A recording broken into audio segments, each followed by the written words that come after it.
if your crew isn't in sync, then chemistry is just not there and everybody can sense it. And so it's just that the chemistry piece is so important.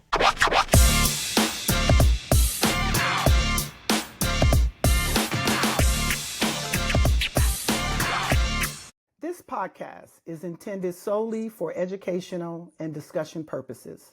The content shared within this program is not meant to embarrass, criticize, or humiliate any official, coach, team, conference, or fan.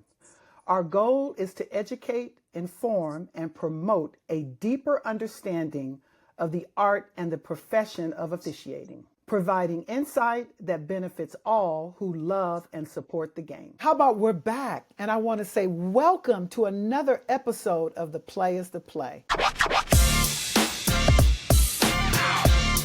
I am so excited. I got my 6-footer with me. And what's beautiful about Alecia Murray is you are an amazing mother. You have 2 beautiful, beautiful daughters and a son as well. But the other great thing is that you've been able to manage being a teacher, being a mother, and now being an outstanding referee. And I think what I really, really love is that you have just grown in your own style, your own personality. And you know what? It seems like for some reason your crews do so well.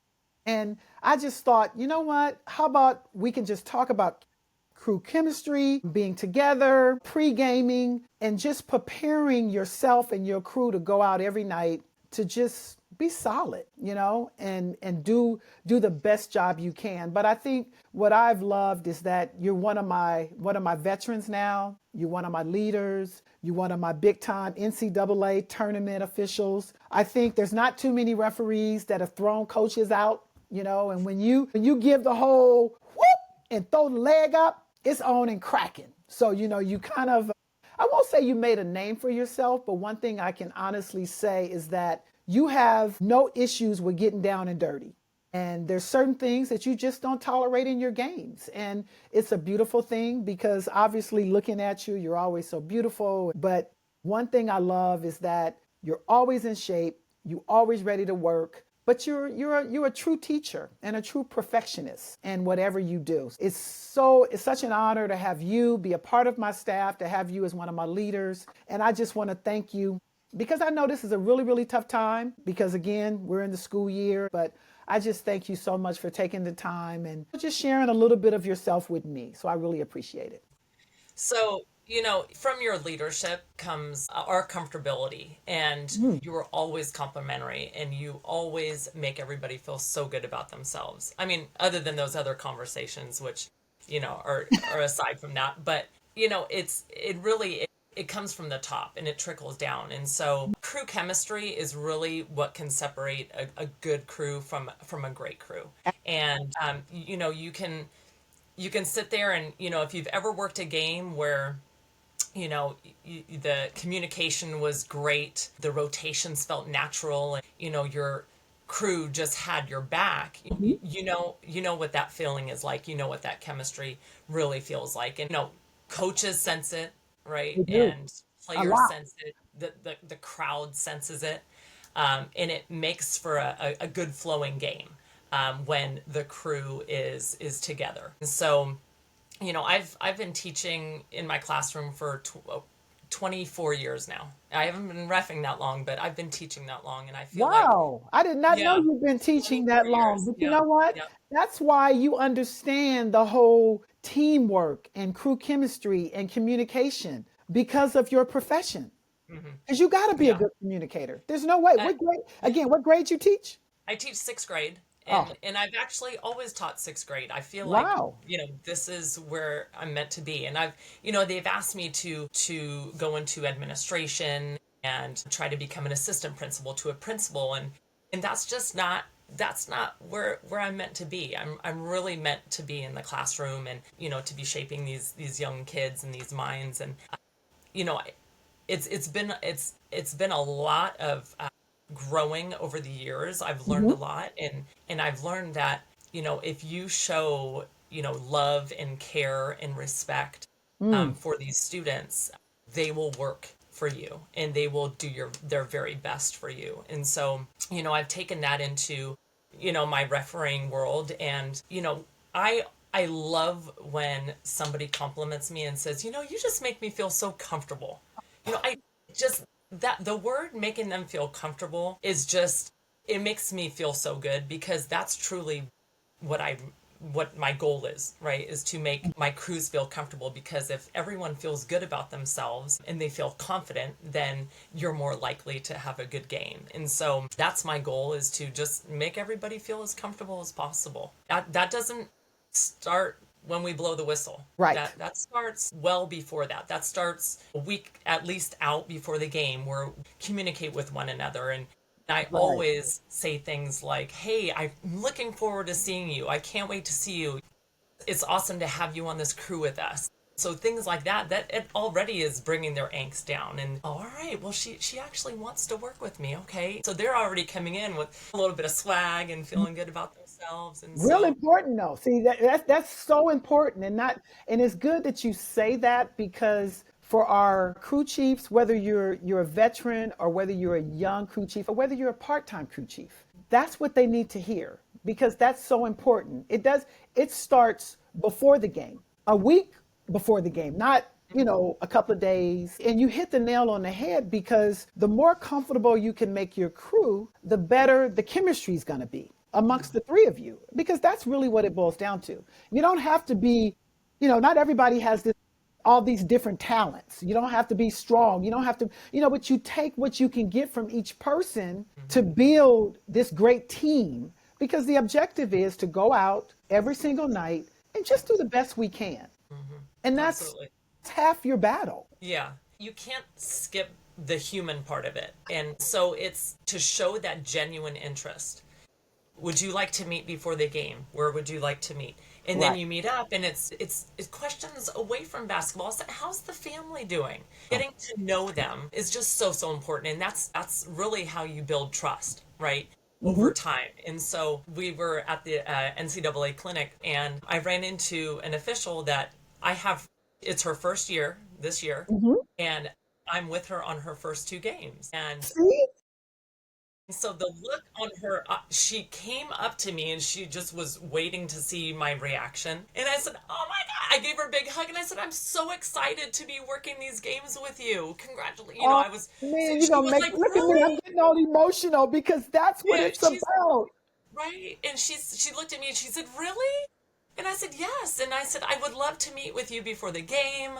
Let's talk. Let's have a good time before we get to the gym." And so she just was like, "Really? You really want to work with me?" And so that already made her just so comfortable and so excited to work this, and I'm sure it lessened her anxiety a bit. But Absolutely, yeah, absolutely.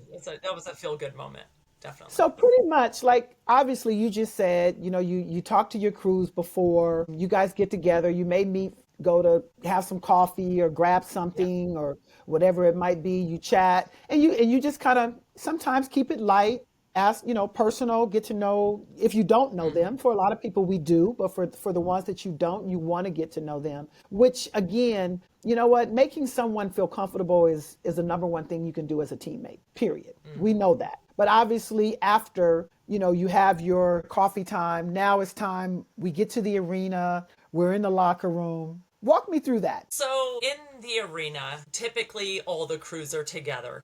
Hmm. If it's mixed gender, we'll separate and then we'll come back and meet together. We've already gotten through the whole away from basketball, that whole Right. conversation with, how was your day? How was your drive? All that. That's all out of the way. So now we're a little bit more comfortable with one another. So now we can start talking basketball. And Hmm. so we can talk about new rules. We can talk about how games have been, any problems that we've been having, things like that. Just Perfect. anything that's come up, any, atypical situations, anything that can come up in our games. Everybody just has a say in the pregame conference. It's not one-sided. It's not me talking at them, I right? love It's that. everybody. Yeah, it's everybody just chiming in when they can and not trying to talk over somebody. It's like, and then when they do say something, "Thank you for that. You know what, you're right. I did miss that," or something. So it's just constant building up, and Right. just making sure when we're ready to tip that everybody's ready, everybody's settled, everybody's confident. And comfortable with one another going out there. And, sometimes we don't have time to meet outside of the The gym. locker room. A lot of times I'm coming from work and I'm headed right over there. And so I don't have time, but I try to get in there as soon as possible, and we try to chit chat and just decompress a little bit before we get into the basketball talk. But But I love talking with you guys about stuff like this because it takes me back to when I started. And it was mhm, interesting that you said I make sure that everyone is chiming in. It's not you just giving direction. But I remember, this is interesting. When I started, the crew chief would run the whole session and you would just really pretty much sit there and listen. You could ask a question or two. good little student. But you see, you're laughing because you remember those days. Yeah. Versus now, it just goes to show how we've evolved and how we've gotten better and how we know that it's important to make your crew feel comfortable, to want them Mhm. to talk, because mind you, the more they talk, the more I know what you know. And that's a good thing. So that when I'm Mhm. in that trail looking down to shoot at the lead, I go, he's good or Yeah. she's good because you've already told me that. You're already comfortable. It's so, I've always believed that officiating is like part science, part art, but Hmm. a whole lot of teamwork, right? And Bingo. and you can know this rule book like in The and back out, of your right? hand. Right. Right? And you can have like the most perfect positioning on the court. But if your crew isn't in sync, then chemistry is just not there and everybody can sense it. And so it's just that the chemistry piece is so important. And so many people are look over that. Hmm. They overlook it. It's not important to them. I've worked on crews where it wasn't there. And and See? and I know what I don't want for my crews as I was a U2 or a U1 coming up. I know how Wow. I don't want to feel and how I don't want my officials to feel. So I've been there, and I know how I don't want to feel. So Those are powerful statements because you know what? How about I say that as a coordinator, as a leader, I feel the same way and I go, wow, you know how you go through your career and you have good leaders and you have poor ones. I won't say bad. They're just not what you prefer. mhm, And the one thing that I've always said that having a supervisor or coordinator that did things a certain way, and I would say to myself, I said, you know what I've learned? And I say it about it with Benny all the time. I said, Benny, how about this? Don't you ever allow me to treat or to do what that supervisor has done to us. Everybody's not the same. Everybody doesn't learn the same way. Some people you could be real hard with them. Some people you have to be a little delicate. Some people you can hire. Then other people you have to kind of back off because you go at them like I just did, they're just going to sink. You got to get to know them. And if you don't do that, you're setting yourself up for failure because the objective is to go out, work your game to the best of your ability as a team and get as many plays right as we possibly can and be mhm, good communicators. yeah. Period.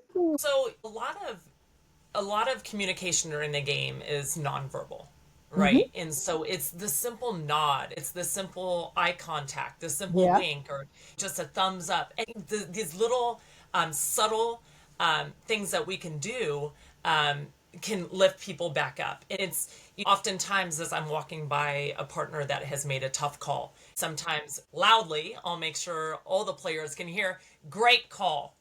Or if it's not a good call, I wouldn't say that. But I'm not making anything up. But Right. on tough calls, block charges, or just really tough calls, rebounding plays, hey, good get. And so I say it loud enough for coaches, for players to hear usually, but it helps build that confidence during the game as well. So, oh, she Wow. thought that was a good game because when I blow my whistle, I love hearing great call, Me too. good pickup, Yep. things like that. So it's just, that verbal communication of great call or you'll get the next one, things like that. It's just the continual communication, whether it's verbal or nonverbal. That's what I try to use throughout the game. But you know what Just I stay like? with me. You know, Stay you know with the me. one key thing that you said to that was excellent when you said, first of all, it's showing support for your partners, number one. And then Hmm. secondly, you said, I'm going to say it loud enough so that the players and coaches know that we're a team. I support my partner. And in my opinion, and again, it's just my opinion, that play is correct. But you're absolutely correct when you say that that can be the difference for that person in that game. Because if you're feeling a little hesitant or you're feeling a little at ease or you know that it was a tough play and you're like, "Oh, did I change the game? Did I do something wrong or whatever?" And for their crew chief to come over and say, "Good get, dead on." Just a quick one-liner. It's a tremendous feeling of wow, confidence booster. Where instead of losing them, where they go down a tube, they come right back up and they're Yep. right And with you. everybody can see and sense that we're a united front because Bingo. that's what we want. That's the ultimate goal. That we're a team, we're supporting one another, and we're in this together. So it is really big. It's really, really big, and something that I try to use throughout the game. No, that's huge. It's almost like I'm hearing that you do your best to try to instill in your teammates and your crews that you know what, we're all good. We're all here. We all receive this assignment. And it doesn't really matter what position you're in because trust me, once the ball goes up, nobody cares. I am so proud to have you on my staff, not only on my staff, to be one of my full-time crew chiefs, one of my leaders. You're a magnificent teacher. You give me all of it, and Thank you. Your words there's mean so much. Your well, words mean so much to me, Violet. but Thank you. it's the truth. And you know it. And again, see, I'm not afraid to tell you. I'm not afraid to say it. I'm not afraid to share. But that was one reason why I wanted you and I to just talk about this because I just know that every time I'm at one of your games, there's always something good. And the crew just looks like they're having the best time, regardless if the game goes to the shitter. Doesn't matter because we do have games like that. But it's about how you can handle it and how you can work through it. And I think this is the perfect segue. We can get into the next section of our podcast, and it's Yes. the play is the play. You sent me a really, really good play. And we will, I just want you to kind of break it down for me. Tell me a little bit about the play, and we'll Okay. just break it down like we would at any point in time. Like if you called me after the game or I came into the locker room, we just go for it. Okay. So, Okay. Okay, so this is the beginning of the play. Okay, so this is about a year, maybe a year and a half ago. This is beginning of 2024, okay. Pac-12. But we have it looks like the second quarter of the game, toward the Hmm. beginning of the game. It was already a little bit of a physical game already. Hmm. Um, two really good teams that were almost undefeated at the moment. So this was a really big game for both. And so we knew Sure. there was going to be, a lot of rebounding action in this game, which, some of the most physical moments in a game come from rebounding. So Ooh, tell me this about it. particular, what's that? No, I said, tell me about it. When you Oh, said yeah. physical things with rebounding, yes. And our game, Yes. it's funny. Our game has gotten more physical, which we have to say this so that the world knows and the public knows. Physical doesn't mean it's necessarily illegal. You can you can have a physical game. We just don't want our game to be rough Rough. because rough creates problems and people get pissed off and then you have problems. But Yeah. being aggressive and being physical, and I just have to say that because a lot of times, our talent, they say, "Oh, this game is physical," and I literally go over or call them or text them and go, "There's nothing illegal about a game being physical. Hmm. We just don't want the Yeah. game to be rough." So Yeah. just as an educational moment for the world with you and I, but go ahead and finish it up. Okay, so as the ball is entering here into the front court, I'm at the C on the opposite side here. Uh-huh. The ball is in front of me. I pause. Now it gets swung to free throw line extended. So now there's a drive down the lane. So Okay. the lead has picked up this drive. Okay, Hmm. so there was no illegal contact on the initial drive. But Right. if you look at the rebounding on Mm. the weak side, okay, Hmm. so we have the defensive player who is now the offensive player is actually going to kind of get right in front of her. Uh-huh. And so the white player displaces the black 15 So if you Okay. look, so there's a displacement. She takes her legs out, and as she's Right there. falling, Yep. yep, as she's falling, Black then clamps her arm, her left arm, and she takes her down with her, and now Wow. the White falls on top of her. So at the time, our whistles and our arms went up simultaneously. Uh-huh. And so I paused. I was about to signal, we're staying here. And I said, hold on, wait, Nicole. What do we have on Right. the play? So this is a tough play, obviously. And It so it is. could have gone either way. So I said, Nicole, I came to her and I said, Nicole, I have the foul on Black 15. Who do you have the foul on? And she said, I have the same thing. And I said, okay, fine. And so she actually ended up taking this to the table and ended Okay. up getting a little Which bit is, of heat from the coach.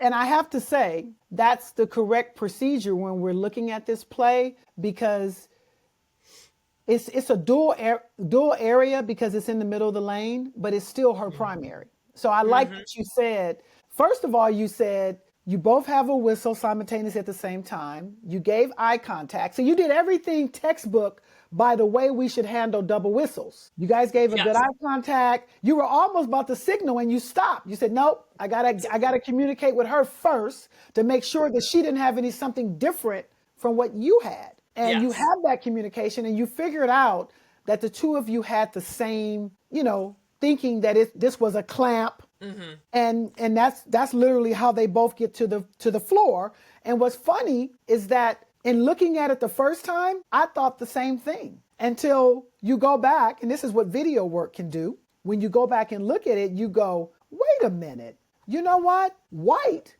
actually dislodged Black first, which you can see how she steps in front of Mm-hmm. her. And then obviously our center clamps to pull her down. And, I was going to make a funny. And we wonder why clamping is a point of emphasis this year. How about that?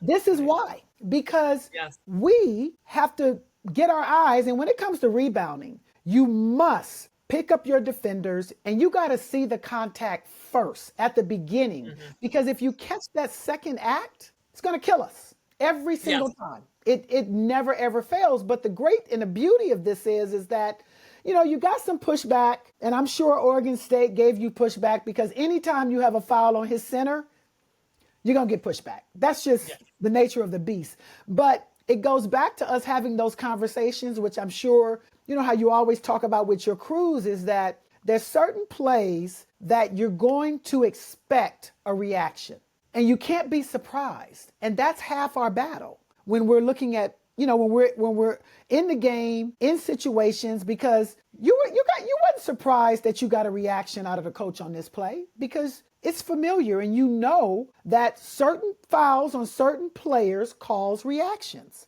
by Mm-hmm. coaches. Yeah. And you have to know that. So now it's understanding that and preparing yourself and knowing how you're going to respond. And when they go up this way, we stay down.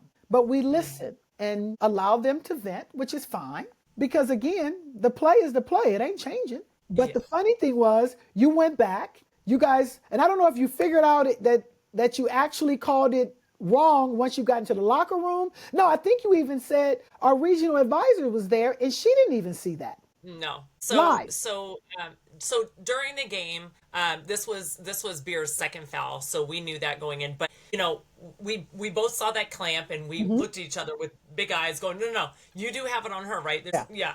Okay. After the game, she walked in and said, "You know what? You got that play right. Whew, that was a tough call. But you Wow. got it right. I even went back and looked at it." Said, all right, great. So then when I went home and broke it down a little bit, just went back to, seeing the whole play, right? So I rewound it and just the initial contact. Right. It's so crucial that we are able to see the whole play if we have a whistle. And so, just seeing that initial contact by the White player that Hmm. displaced her legs, Hmm. that made her fall over, then grabbed her on the way down just to brace her fall is Hmm. is what I ended up seeing on the play. So I told Nicole, who was the lead on the game, she's, said, you know what? You're right. See? If you actually slow mo, and we had to slow mo it. Right. I've watched this play at least 100 times. Of And course you in did. slow motion, you really have to slow mo it back and forth to really truly see what happens on this play. And it's just, that first foul was the white displacement, Right. which led to the clamping. Clamping. So, these rebounding plays are really tough. But how about Really, I'm gonna really give tough. you a nugget? I'm gonna give you a nugget, and you are 100% correct. But here's the nugget. You said something that was so key. You said I had to rewind this and watch it so many times in slow motion to see what happened. So when you say that, I can already tell you you got the play right because we don't referee in slow motion. We No. referee in real time. And it's easy to be Monday morning quarterback. It's easy to go back through it, slow mo it, frame by frame to get a play. But that's not in reality. That's not how we referee. And I'll be honest with you. I can tell you right now, if in the game you guys would have called that the other way around, you would have lost your credibility Yeah. because no one would believe you. Because Uh-huh. again, I'm going to go back to we don't referee in slow motion. It's impossible because things happen too fast in our games. And when soon as you say that, I go, that's why I said to you, I said, you know what? You guys got that play right. Because the big pink elephant in the room was the clamp. Everybody could see that. Now, Mm-hmm. I'm not disagreeing with you that once you slow it up, the first contact was a dislodge. Totally agree. But going back, you can say that if the way that you handled it was the right way, because if you would have went the other direction, you would have lost your credibility because they would go, what are they looking at? How can they come up with that? They're not as good as they think they are. You would have had all these negative comments on it's just a rebound clamp or a rebound dislodge. But again, it goes to show you how talented, how quick, how strong our players are. That you got to be able to see these plays from the beginning. And then it also shows the commitment of our video work because you were not satisfied. Yeah. That wasn't enough for you. Like, you guys talked about it in the locker room. The DA came in, you talked about it with her. You probably talked about it with me. And then you still went back and you did it again for yourself because you're like, and then you find out, you go, wow, I think she got us. But to be honest, she got you maybe a little bit, but in reality, in the big picture, we got the play right because we don't referee in slow motion. That's just not how it works. We referee in real time, and in real time, you both double whistle, good eye contact. You did it textbook by our mechanics, and that's really all you want. You're going to get pushback regardless of what direction you go with. There's going to be pushback all the time. But I think the key component is starts before you get into the arena, starts before you get to the game. And I think that's the key component to any crew being successful. And I know with you, you know what, you've incorporated that in your style and how you carry yourself and being a professional and being a good teammate, being consistent and being a good communicator and being positive. Those qualities go such a long way, and I just have to say that I thank you. I thank you for your time. I thank you for your leadership because again, I'm just trying to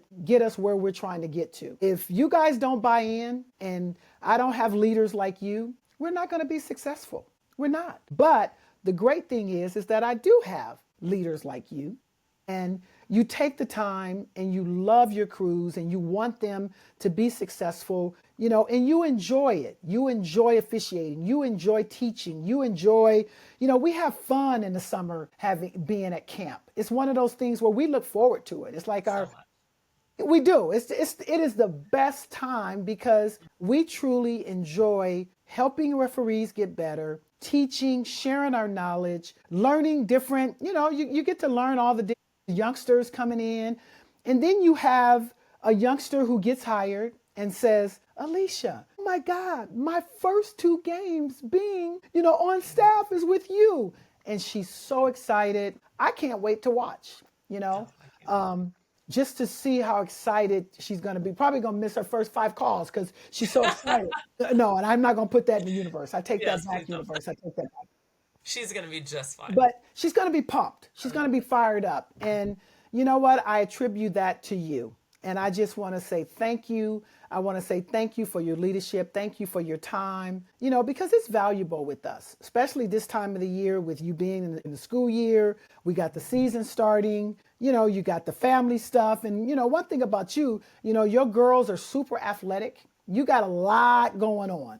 Your husband is still in basketball doing his stuff. So you got a lot of moving parts. But you know what? You never have a problem with sharing your knowledge, sharing who you are, and wanting to teach and be a part of anything that I do. And I just appreciate that.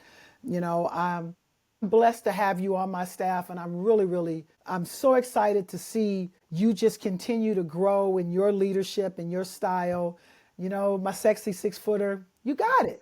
You got it. Your support means the world to me. I appreciate you, V.